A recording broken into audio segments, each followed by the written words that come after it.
just going to go ahead and start recording. Oh, there goes. There goes. Streaming started again. Time is 12:07. Maybe about 53 minutes left. Wait, no. Melody says an hour. Oh yeah, that's right. I started at 11:07, so we got an hour left. That's right. That is right. Okay.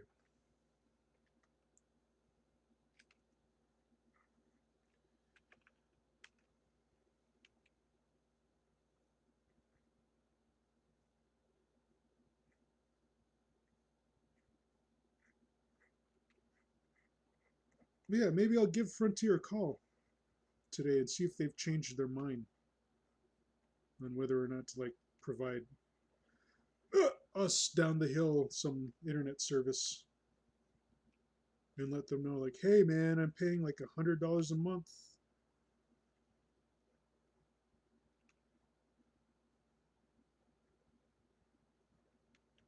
So sure enough, I can afford one of your packages. Just get me some fucking cable internet. Streaming would be a dream.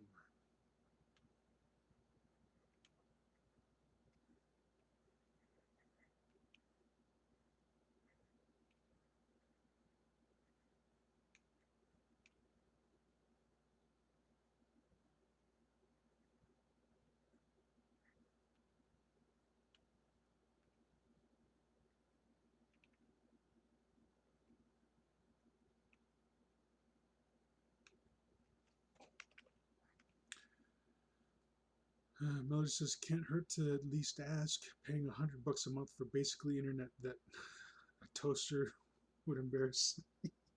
Yes.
Melody says, heck, 256K dial up would embarrass Fusatnet. Probably. Especially right now.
My my tablet's blinking out. It's just flickering. Flick, flicker, flicker, flick, flick, flick.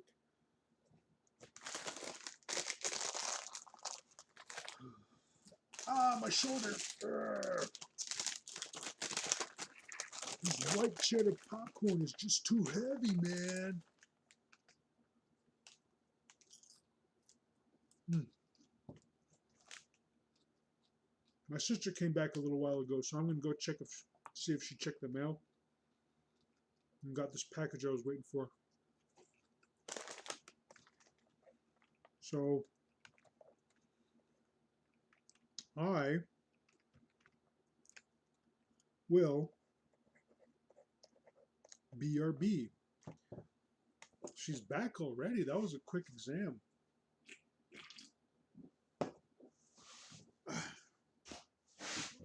Back in a little bit.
Whew.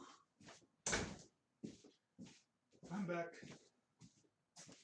Um, Sister didn't check the mail because I guess there was like an incident at one of our cousins' place, so she just kind of spaced it. But yeah, she's gonna check it later when she takes our mom to her dentist appointment. Turn this thing back on.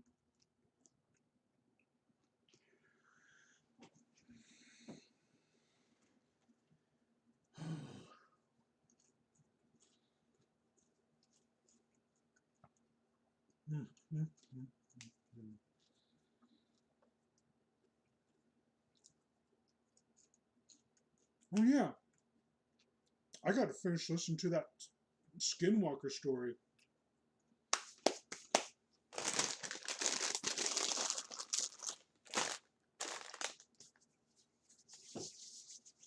Because last time I was saying that guy, or in that story, that guy was like saying that he heard like a loud shriek.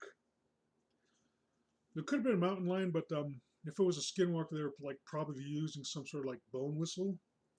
Because I've heard it said before that when skinwalkers are running around in their animal form, in order to keep that illusion, they can't make a sound or they can't speak. Because if they do, they risk breaking that spell or that illusion, and in that instance, they die. So when they're running around in their animal skins, if they make a sound, they just keel over. And that comes from like it actually comes from like an old Navajo story, like an old creepy Navajo story, which ends with a joke. So the old Navajo story goes that there's this mother living in a hogan, what a hogan is, it's like like a traditional Navajo house made of like wood and covered with mud, so it looks like kind of like a mud hut. But yeah, it's like you build it up with wood and then you just cover the whole thing with mud. So she's living in this hogan with her baby, and since it's so long ago, like this is back before like we started building hogans with like doors and such. So like the only thing covering the doorway is like a blanket. So she's there with her baby, and like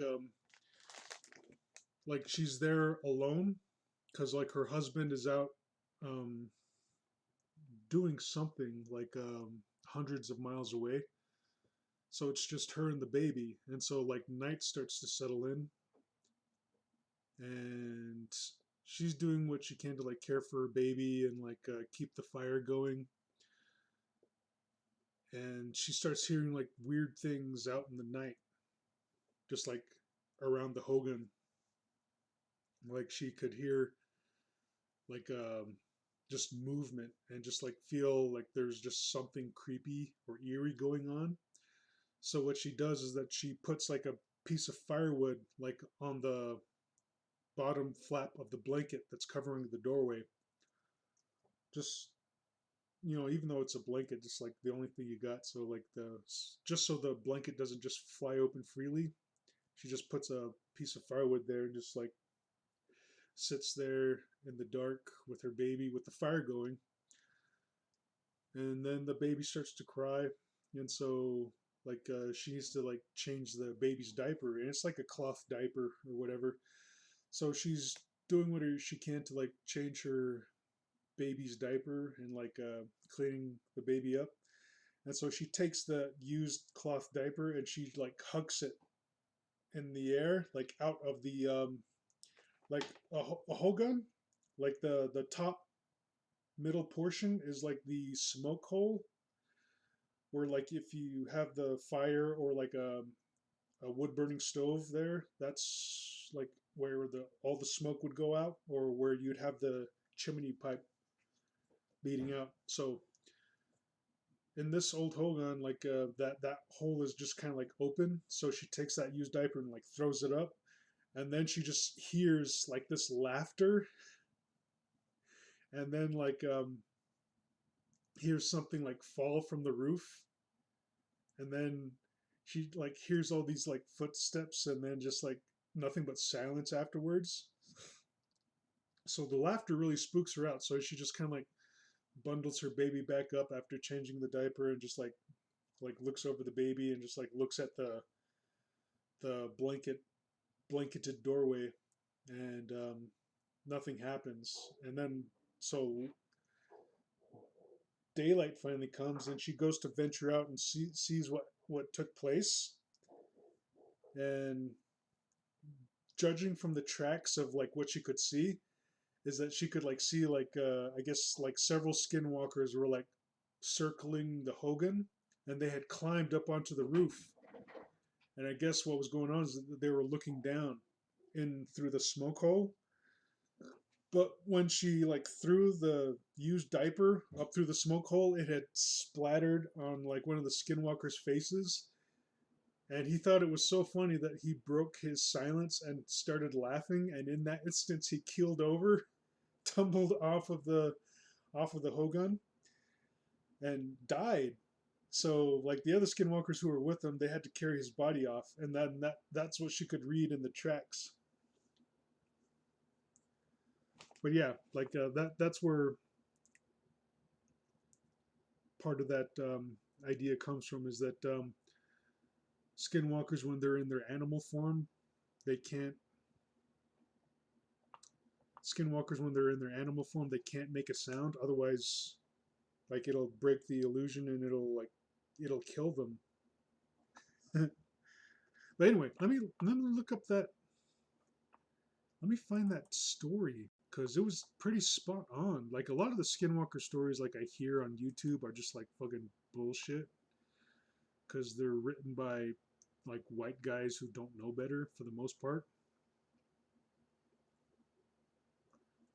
They just write Skinwalker stories because the term Skinwalker sounds cool, and the few stories they heard about it, they thought was creepy, so they want to write their own spooky Skinwalker stories. Okay, I think I put it in my watch later. Oh, I gotta watch this one later too.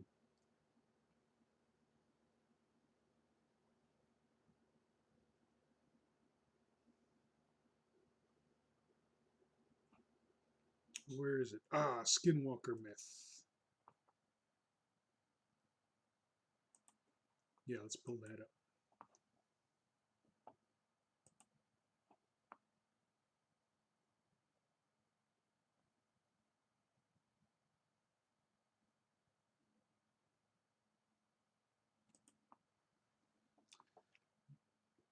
Melody's showing me some crazy line work. Yeah, that's impressive.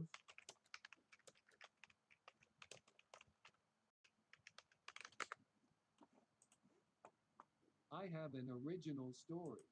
Not that scary. But I've never been able to forget it. I would have been 16 at this time back when I lived in a small town in Arizona. I was chilling in my room reading a book. My cat was sleeping next to me. I was really absorbed in this book when all of a sudden a somewhat loud noise on my roof scared the shit out of me. I lived at the end of the house and the noise started exactly right over where my head would have been. My first thought was it was my cat. But then I remembered that he was next to me. And I look over and he is wide awake on all fours staring his ass off at the spot where the noise had come from. He didn't take his eyes off of the spot at all. That's when I started getting a really bad feeling. I tried thinking quickly of what it could be. Maybe a friend. Because the corner of the house I was in was also right next to a shed which would have allowed someone to get onto the roof if there were a really good jumper. But their legs would have probably bumped the sides of the house as well. Not to mention I would probably have heard something getting on the trailer if they were average height. In the minute I was thinking what the fuck that could have been, and my cat continued staring. Whatever it was moved. Slow steps, taking 3 to 5 seconds with each step. Living in a crappy trailer, I could tell this thing was heavier than when I'd heard my mom and dad on the roof fixing the cooler. That's when my heart just drops because something that heavy shouldn't have been able to get on my roof without making more noise. It continues walking slow as fuck over the area where the hallway was. All this time my cat is just staring at the exact area where it would be, which just freaks me out even more. It continues over the hallway towards the kitchen and very close to the living room. That's when my two dogs, a badass Fela German Shepherd mix, go insane. They've never done that if a deer or another dog was outside, so I'm freaking out. Once my dogs go all vicious, the walking just stops. My dogs continue to wail for 1 minute, then suddenly just stop, and my cat just lays back down like nothing happened. The noise doesn't continue, which really fucks with my brain, which is already in overdrive trying to figure out what the fuck is going on. My trailer would have been standing at about 15 feet, and the only way for that thing to get down was jump off without making a loud thud when it hit the ground. Or if it had walked back to my area and used the shed to help. So I'm wondering if whatever is up there is still there. I get up and can't help but satisfy my curiosity. I open my door and whisper for Jag and Tonka. I'm surprised no one else in my house is up and awake after their wailing. I grab a heavy flashlight, mostly for killing purposes, from the cupboard and go to the door in the hallway that was just walked over. I turn on the floodlight and question if I should do this. I say fuck it and open the door and my dogs burst outside. I take a deep breath and pretty much jump over the porch, not wanting to be near the edge of the house. When I land on the ground, I see my dogs are running around sniffing the ground like crazy. They actually pick up a scent and look at me wanting to chase it. I don't let them. I shine my flashlight on the roof. But I see nothing but the cooler. This just kills me inside. Because whatever this was would have had to jump off the house. I've done that before, but I had to hang off the edge to make sure I didn't break anything. I nope the fuck back inside. My dogs are reluctant as hell to go back in because they are excited by the scent. Finally coax them back in. Lock the door and go and sit in my bed trying to get some idea of what it could have been. 6 years later, I still think about that shit. It never happened again. I'm glad I moved away the next year. Always weird shit happening at that place. Especially since I lived next to state land. I don't know much about the ex-skinwalker, but I could tell you some things about the Native American legends. I worked with some Navajo when I was still living in New Mexico, and we once talked to a Diné holy man about it when we got caught up with stories about skinwalkers. When the Native Americans talk about skinwalkers, they generally don't say the word skinwalker. There's a bit of derision for the term being a white man's word. The proper term for one is Naglashi, though again, they rarely say that, but for different reasons. Yenadlushi. They believe that these old spirits are so evil that they can feed off fear and pain.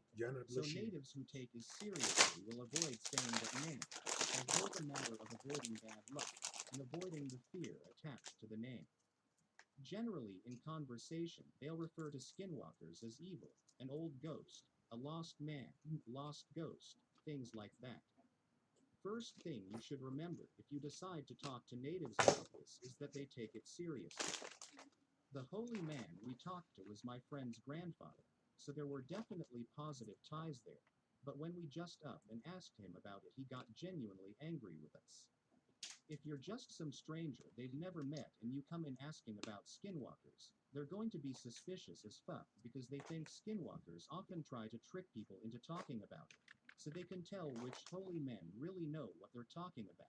Because if a holy man knows the old way, he could be a threat to that skinwalker. Skinwalker can apply to one of two things. The first and most common is a holy man, medicine man, or tribal leader who gained their power through a profane ritual that involves the murder of someone they love and trust. Though depending on the legend, it can also involve things like treachery, incest, and profaning holy things. This ritual grants them great vitality and strength, slows or stops their aging, and allows them to change their shape into different animals, but always predatory species. However, their crimes and the ritual corrupts their spirit, making them into truly capital fucking letters evil, sadistic, cruel, and irredeemable.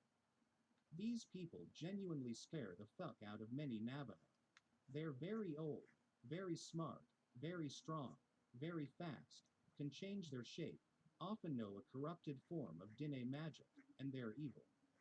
The other thing, sometimes called Naglashi, are the corrupted messengers of the Dayan Dine, holy people, basically messengers from demigod ancestors, somewhat analogous to angels.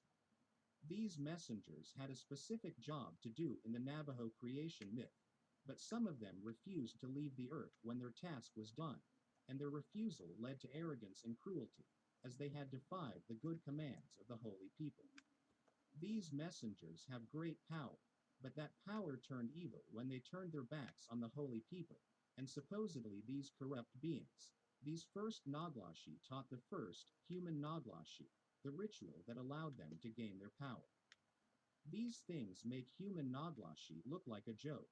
They're thousands of years old, superhuman in every way, can shape change into any animal, and depending on what legend you believe, they're either incredibly difficult to kill or outright immortal. The only way the Navajo know of stopping them is when a holy man either uses the old way to bind the creature, or if they can trap it, hurt it enough that it weakens, and drive it away through force, though that is rarely attempted. As a disclaimer here, I don't know if I believe this stuff.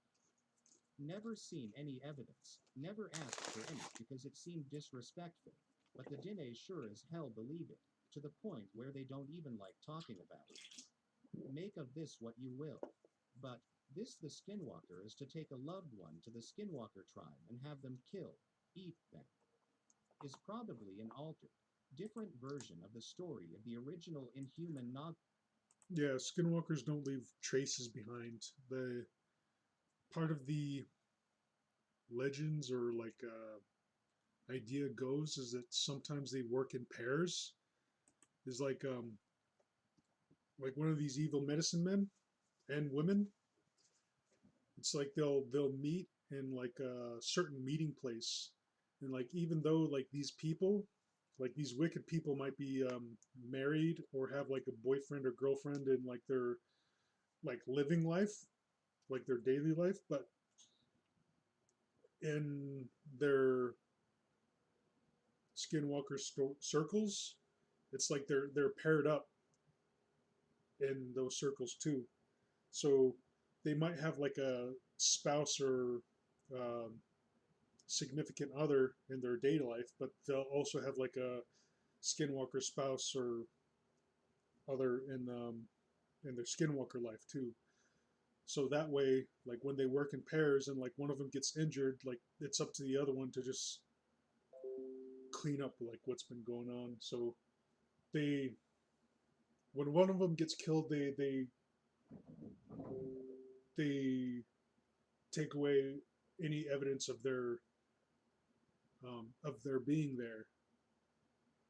So yeah, like some of the stuff, like these stories here, this small collection of stories is actually pretty pretty legit when compared to like friggin' those fake ass wannabe skinwalker stories.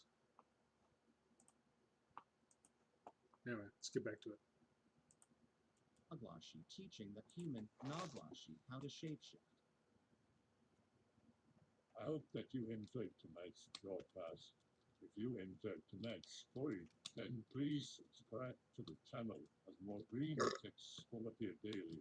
A new broadcast will appear when the clock strikes midnight Central Time.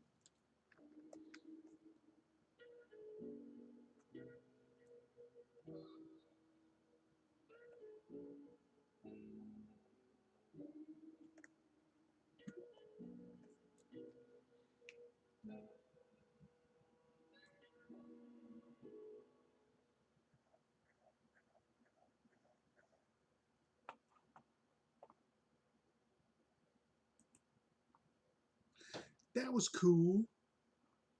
All right, I just wanted to finish that. Melody says just over 30 to go, dude. Sweet. Thank you, love.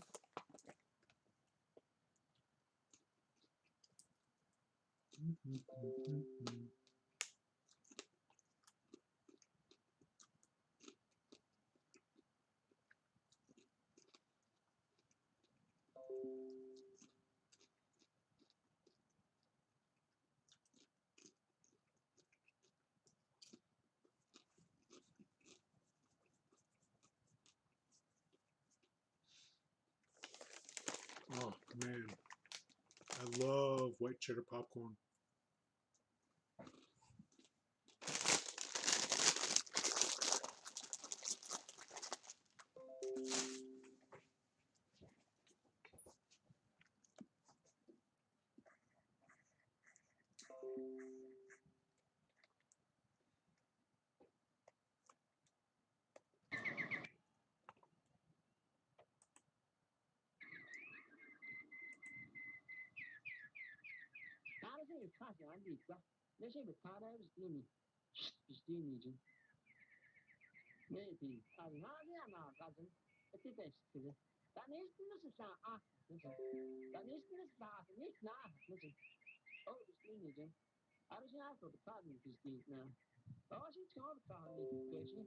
Hmm. Man, Twitch is throwing a bitch fit right now. Shit. Just disconnecting and reconnecting, disconnecting and reconnecting.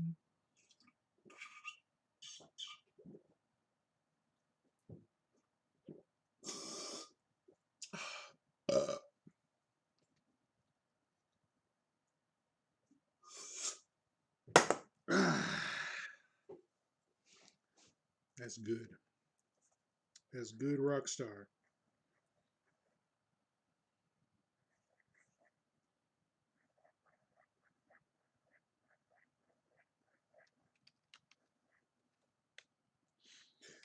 What should I talk about now? These remaining 30 minutes.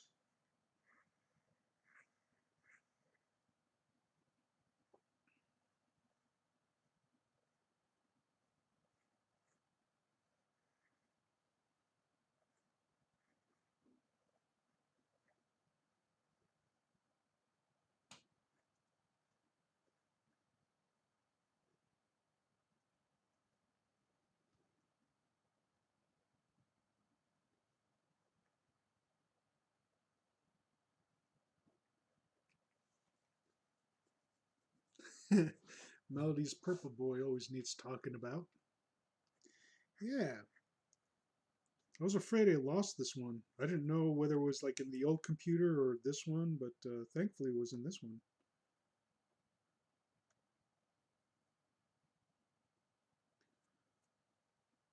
So it looks like all I need to do is start splashing some color on there, and this one ought to be done.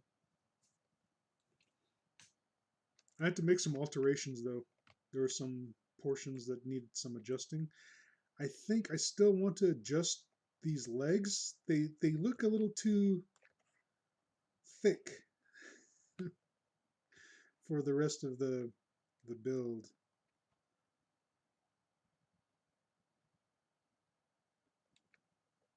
I think I drew them thick because like I was like emulating. Melody says needs more hair though. Oh yeah, that's right. Like I didn't draw like the rest of the hair in the first like turnaround version of it because as a turnaround I just kind of like wanted to leave that leave that off there. But yeah, like I'll definitely start putting in more hair.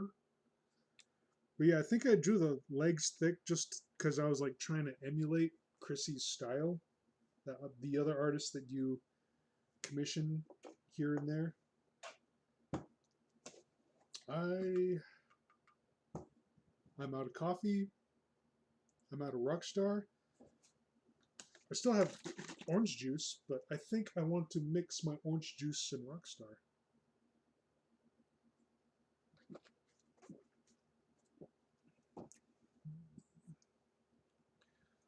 Melly says, I'd say you did it well.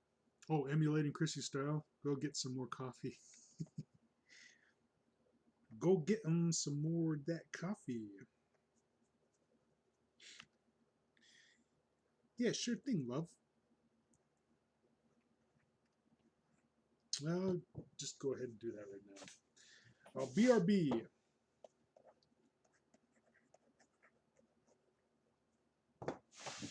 BRB.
That was a bitchin' chilly gust of wind. Ooh.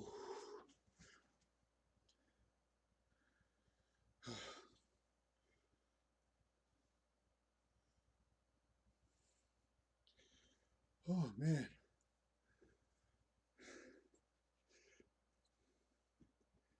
That frosted my ears a bit.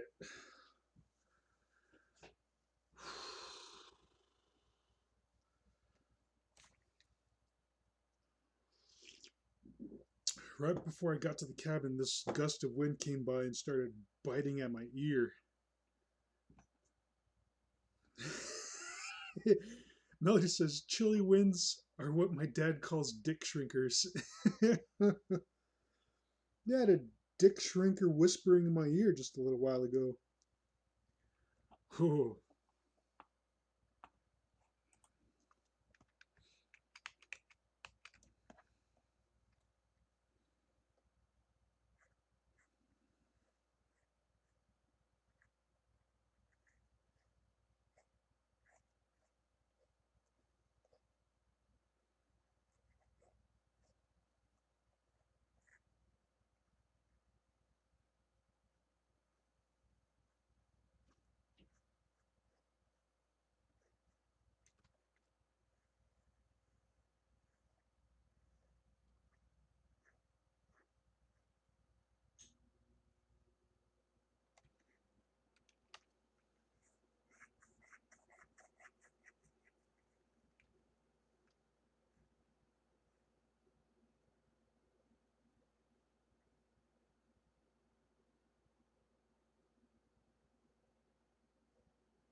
Melody says 20 minutes. Sweet.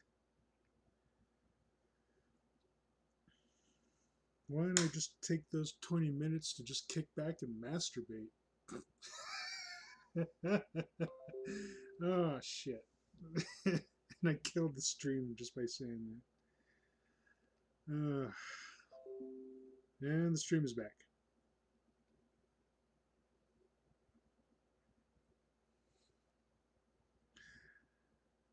Is lewdness and vulgarity something that affects the stream? All I had to do was mention masturbation. Not that I do it on stream. That'd be fucking. Ugh. That would be bad.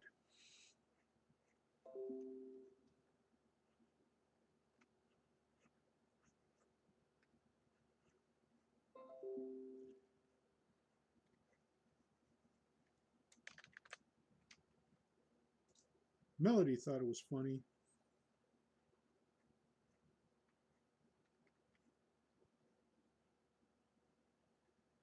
And in the end, that's all the laughter I'm looking for.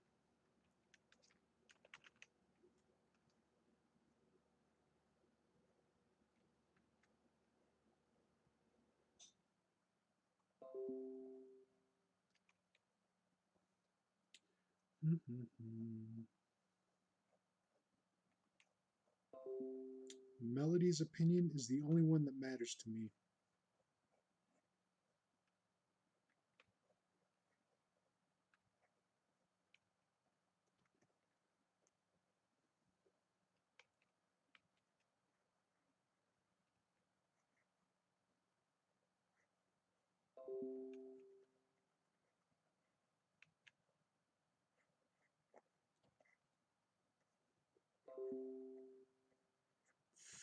Fuck. OBS and Twitch are just fucking throwing a real bitch fit right now.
Oh, so I started watching the live action Cowboy Bebop,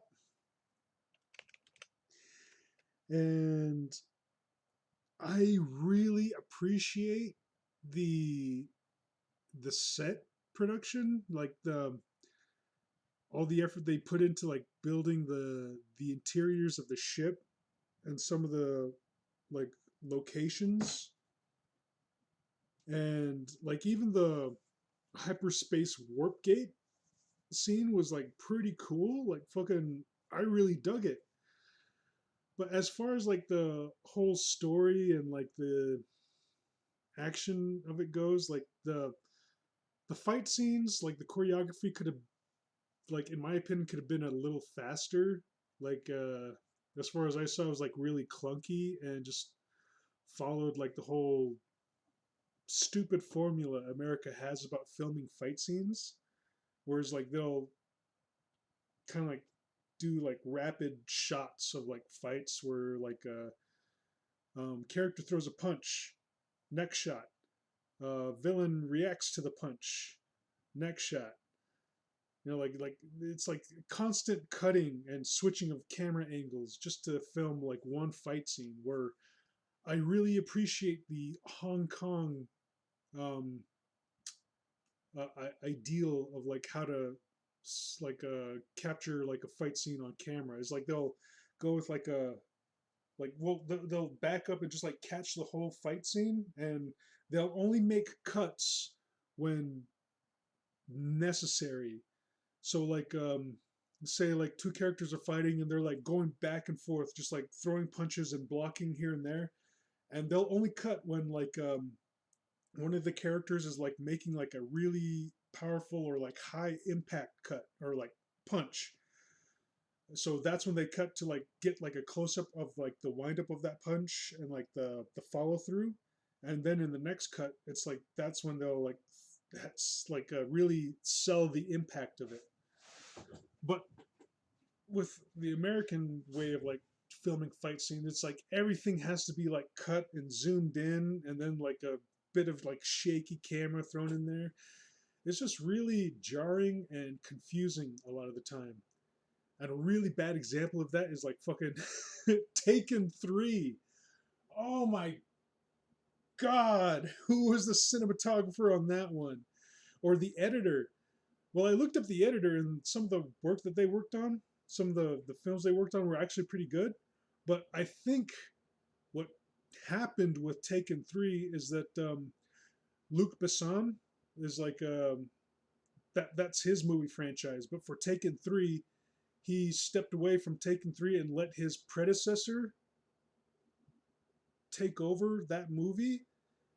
And that predecessor, I think, just possibly having like full control of the movie and like it being like his first time or something, like probably micromanaged the hell out of it to the point where it's just like a confusing mess. Because I've seen some of the editors work before and it's not too bad, but I think what really spoiled it is like maybe the this new director just getting too far in there and just like nitpicking everything and trying to make the action and cinematography as like wild as possible, but it was just bad.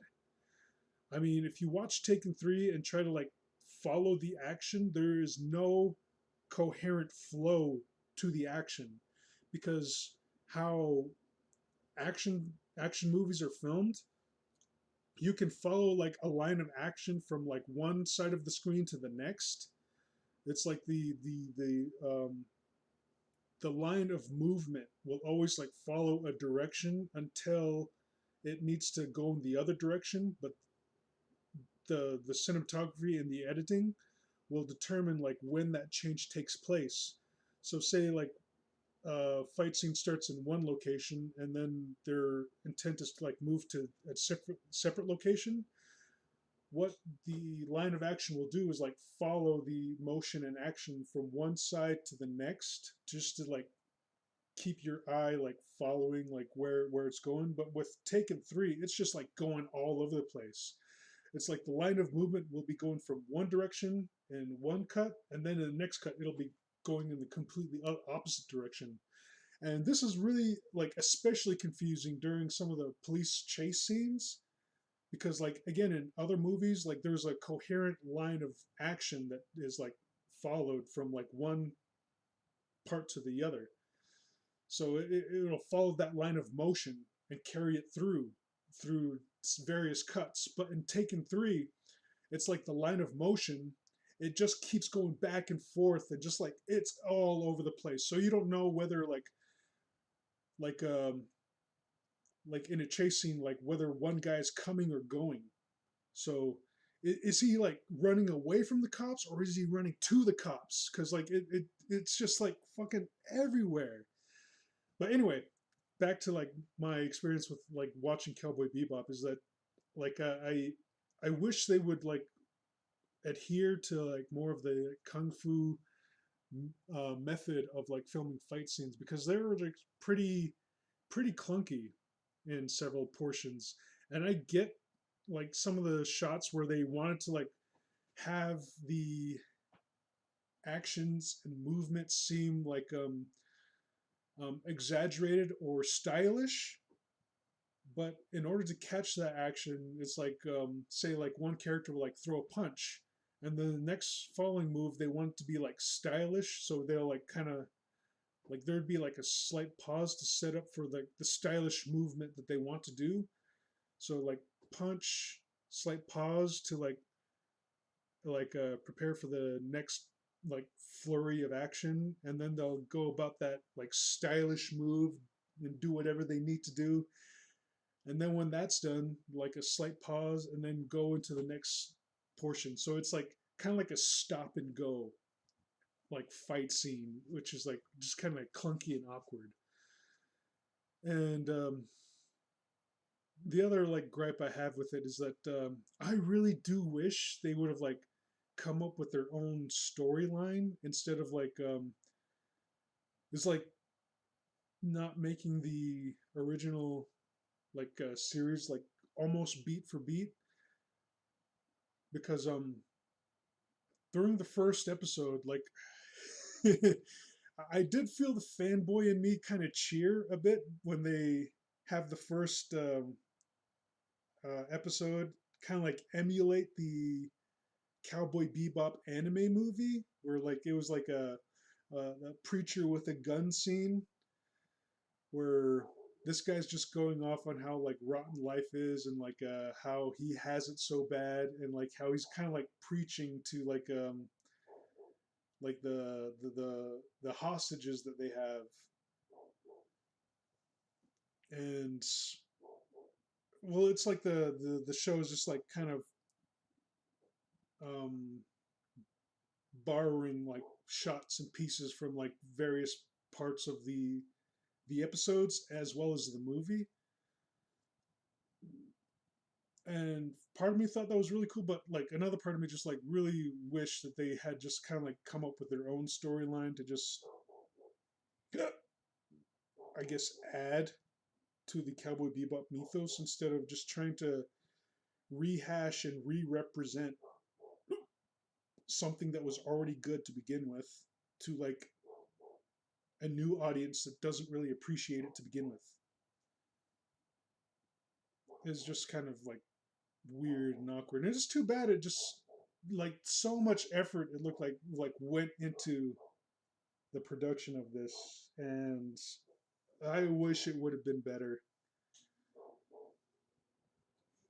But shoot, there was something else. Oh, but a part of me really did enjoy like them using some of the original soundtrack from the actual um, anime series, and like the first episode like the song that they used in the casino fight scene was like kind of like the climactic scene from the climactic movie from the climactic music from the animated movie. I mean it's just so I dig a lot of that music from the series and the movie. Like when they start like fighting in the casino and just have that soundtrack from the movie just be in there. That Ba ba da ba ba da da da da da. Oh man, makes me want to watch the original movie. I should probably look that up. Anyway, yeah, I started watching the Cowboy Bebop live action, and I like some portions of it, but overall, I think it could have been better if they just tried to,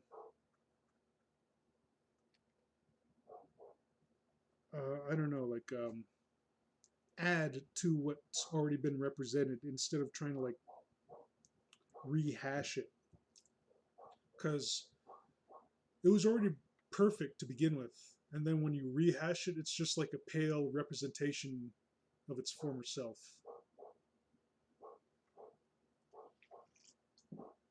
Ugh. Melody says, "Yeah, fucking Chris Nolan popularized that shit.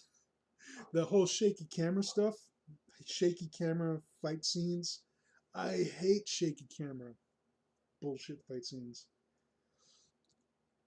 Melody says, "With his with his shit Batman films." Melody says, "Jackie Chan is the true artisan of filming a proper fight scene." Yes, I love those kung fu movies and how they film fight scenes. It's just so fucking. It's easier on the eyes. The way they film fight scenes here in America, it's just so jarring. But the best, worst example of how to film fight scenes is Taken 3. Taken 3 takes that shit cake and smashes your face into it. I can't stand Taken 3. Melody says, "Zoomed in fast cut bullshit." Yes. Yes. Oh my god. Taken 3 gave me. Taken 3 literally gave me a headache the first time I saw it.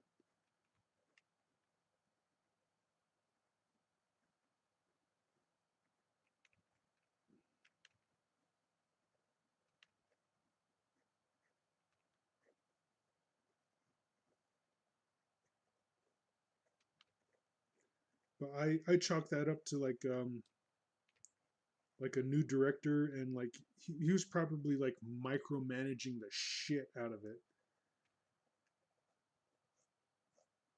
Because I looked up like the editor and the cinematographer. I believe I looked up the cinematographer too, and I checked their filmography history and movies they worked on before Taken 3, and those ones weren't actually that bad.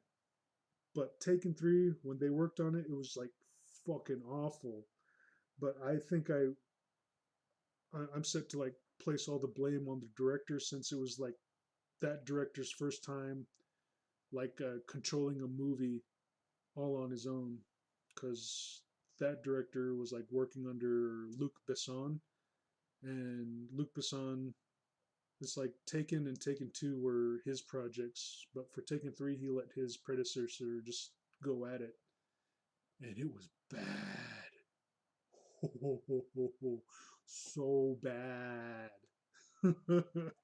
Hey, Iso says, "Yo." Iso's in the chat.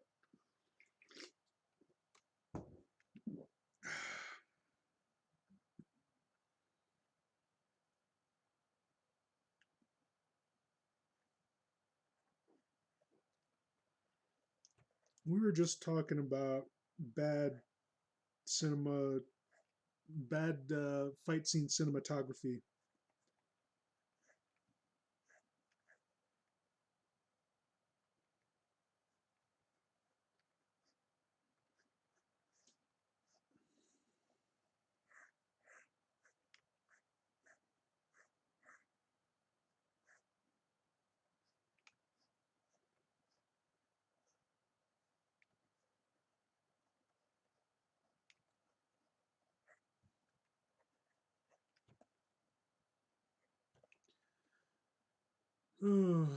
How much time we got left? It was about maybe, oh, by my estimation, 2-3 minutes. Issa's like, man.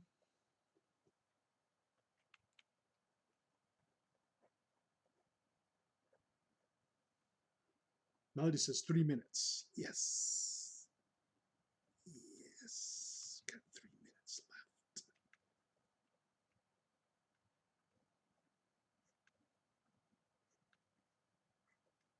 3 minutes till masturbation time. Yeah.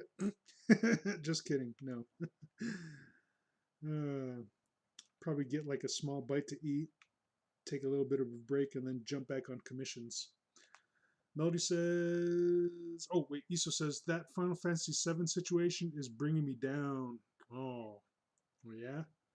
Melody says, you haven't missed much, Iso. Twitch has been a full-on cock guzzler today. Yeah, it has. Iso says, hard to decide if I should buy it or wait for a price drop. Wait for the price drop, man. Never, like, buy overhyped games during its release because like for the most part they release them before they're actually done, and then when you buy them it's like you got to buy these huge or like download these huge patches, so it's best to wait like a few months out until they can get like maybe like better patches or like even release like a fully patched version of a game that massive. Like I assume it's going to be fucking massive, so there's going to be a lot of patchwork that needs to be done after release. So I'd wait until like a price drop, and probably like by that time they'll have copies available that have like patchwork inside of it, instead of having to download like a massive patch job like right out the gate. So I'd hold on to my money if I were you. Melody says, or see if you can get on a CD, get it on CD keys. Yeah, they have like cheap games there. Iso says, the original game was such a big part of my childhood and I have been waiting for PC port for so long, but $118 is a lot. Holy shit! Oh, fuck. 118 for a game? Yeah, like I'd say hold off because you don't want to get like a game for $118 and it just like having a lot of issues right out of the gate. So like fucking save your money, wait until they can fucking work out all like the bugs and patches and whatever after release, and maybe when they do have like a price drop, they'll have like a cleaner version by the time that comes around. Yeah, but fucking hold off. 118. God damn. Melody says, I never got into Final Fantasy 7 back in the day. I preferred its JRPG competitor, Breath of Fire 3. Yeah. Melody says, time. And that's time. That is time. So that'll do it for my community service today. I only did one sheet because of like everything that took place earlier today. Just having to fucking deal with car issues, the wind, and a dog getting loose. But anyway, yeah, today's been time and a half already. All right. Oh yeah, Melody says, and Twitch going into meltdown. Yeah, as it's doing right now. Fuck. Okay. I hope you enjoyed this stream, no matter where you saw it, be it on Twitch or YouTube. If you enjoyed it, please follow me on Twitch or subscribe on YouTube. If you want to donate to this project, the Navajo Coyote Stories Reanimation Fund, the link is in the section below. It'll take you to my Ko-fi page, and there you can donate any dollar amount. If you don't, that's cool, but if you do, you'd be fucking awesome. But thanks to all those who participated in chat. It's always awesome interacting with all of you. As always, my lovely moderator, Alistair Dreamer, aka Melody, and Iso McIntosh popped in for a little bit. So yeah, until next time when I stream, this has been Johnson Blackhorse, the one and only, and I shall check y'all later. Sweet! Bye.